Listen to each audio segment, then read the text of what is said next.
ISIS still controls a wide swath of Syria and Iraq, including Mosul, Iraq's second largest city. Many civilians are still trying to escape the militant group's wrath. Holly, while you were reporting there in northern Iraq, you recently got rare insight into what's happening in Mosul. Let's take a look at that.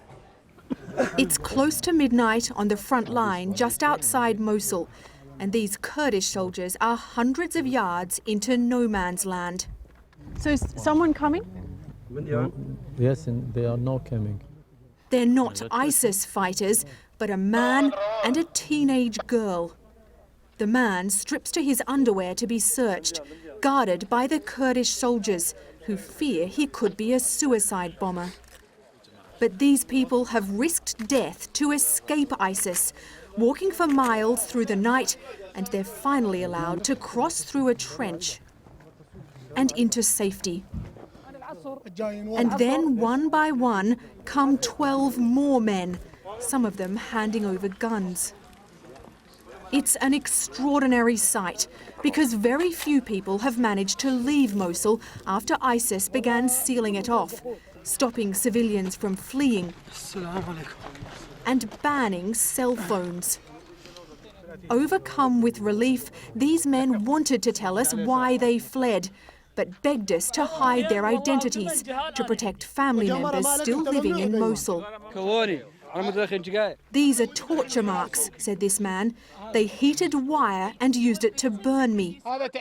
His only crime was smoking, illegal under ISIS and its harsh interpretation of Islamic law.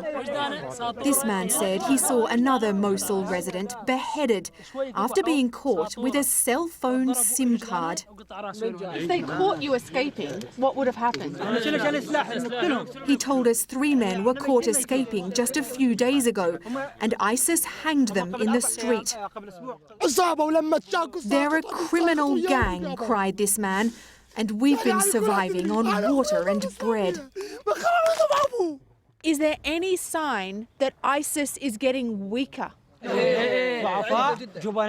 When they first came, they were tough, said this man, but now they can see that Mosul is turning against them.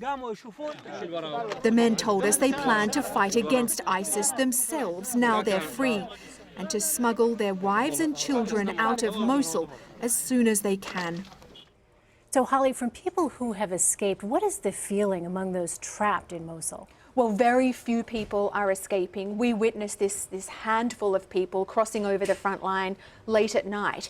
But from what they told us, it certainly seems as if more and more people inside Mosul are turning against ISIS, are growing angry and frustrated with their very strict interpretation of Islamic law. And what that could mean is that it could be a little bit easier to retake Mosul when Iraqi ground forces eventually begin their offensive to recapture Iraq's second biggest city. And do we have any kind of time frame on when that is, that Iraqi forces could recapture Mosul? No. Various different Iraqi officials have said that the offensive perhaps may begin this year.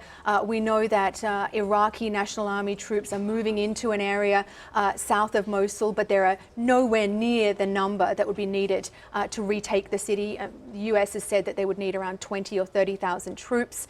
And one US intelligence official recently told Congress that he doesn't expect that Mosul will be recaptured until next year. Wow. All right. Holly Williams, tremendous reporting. Thank you so much.